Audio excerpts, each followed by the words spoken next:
তো ফ্রেন্ড, আজকে আমি দুটো ভিন্ন স্বাদের রেসিপি আপনাদের করে দেখাবো। রীতা রায়ের রান্নাঘরে আপনাদের সকলকে স্বাগত।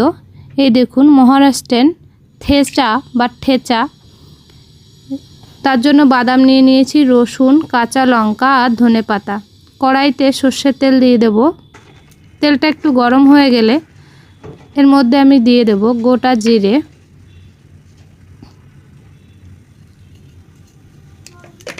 গোটা জিরে দেওয়ার পরে এক এক করে সব কিছুই দিয়ে দেবো। এর মধ্যে দিয়ে দেবো লঙ্কা, রসুন, বাদামগুলো দিয়ে দেবো এর ভিতরে।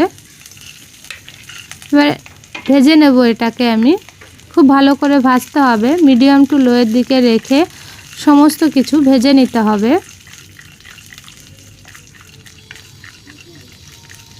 গ্যাসের ফ্লেমটা বেশি জোরে করা যাবে না, তাহলে পুড়ে যাবে, খেতে ভালো লাগবে না। আমার ভাজা হয়ে গেছে প্রায়। এর মধ্যে আমি কিছু ধনেপাতা অ্যাড করব।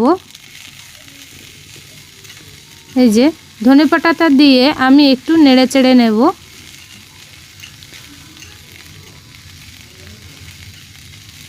এই খাবারটা মহারাষ্ট্রে খুব ফেমাস খাবার। আমি ইউটিউব দেখে আমি এটা রান্না করার চেষ্টা করেছি, কেমন টেস্ট হয় আপনাদেরও খেয়ে বলবো, বা খেয়েছিলাম, এটা খুবই ভালো হয়েছিল।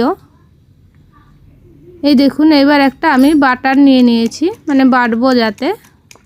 এটা ঠিক মিহি করে বাটতে হয় না, থেতো করতে হয়।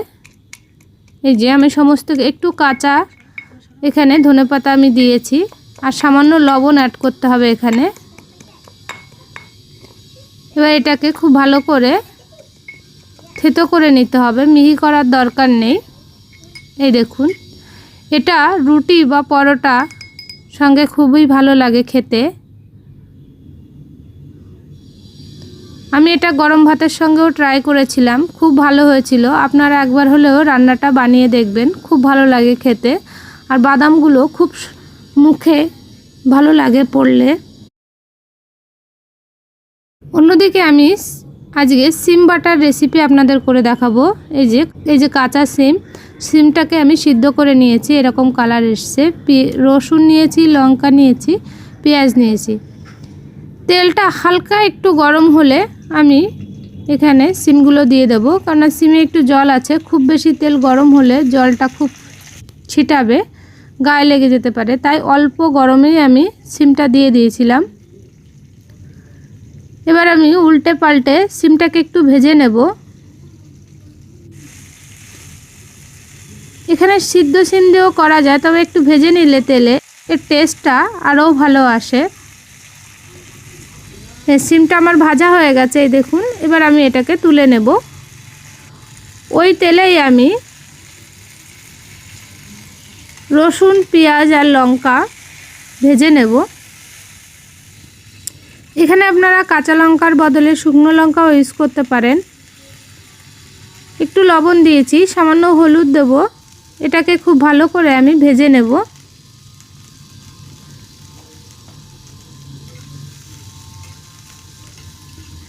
এই সিম বাটাটা ভাতের সঙ্গে খেতে খুবই ভালো লাগে।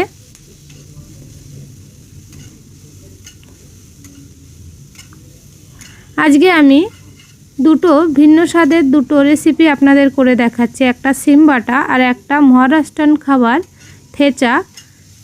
এই খাবার দুটোই আপনারা চাইলে একই দিনে করে দেখবেন, দুটো দু রকম টেস্ট, কারোর সঙ্গে কারোর মিল খুঁজে পাবেন না, কিন্তু দুটোই খুব ভালো খেতে।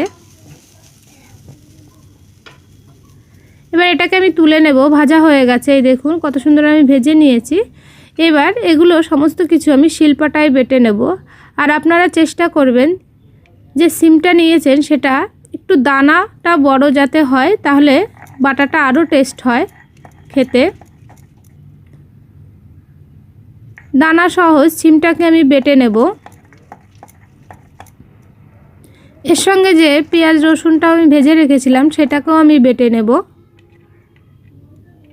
এই সময় আপনারা একটু সর্ষের তেল ইউজ করতে পারেন, কাঁচা ধনেপাতাও দিতে পারেন কুচিয়ে, তাতেও টেস্টটা অন্যরকম আসবে। এই দেখুন আমার বাটা রেডি হয়ে গেছে।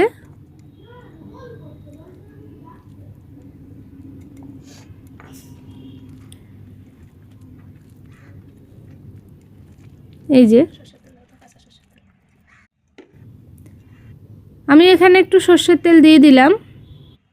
এখানে ধনেপাতাটা আর আমি ইউজ করিনি, আপনারা চাইলে এই সঙ্গে মিশিয়ে নিতে পারেন। এই দেখুন আমার দুটো রেসিপি তৈরি হয়ে গেছে। আপনাদের রান্না দুটো ভালো লাগলে আমার চ্যানেলটি সাবস্ক্রাইব করবেন, লাইক করবেন, কমেন্ট করবেন। আর রান্নাটা দেখার জন্য আপনাদের সকলকে অসংখ্য ধন্যবাদ।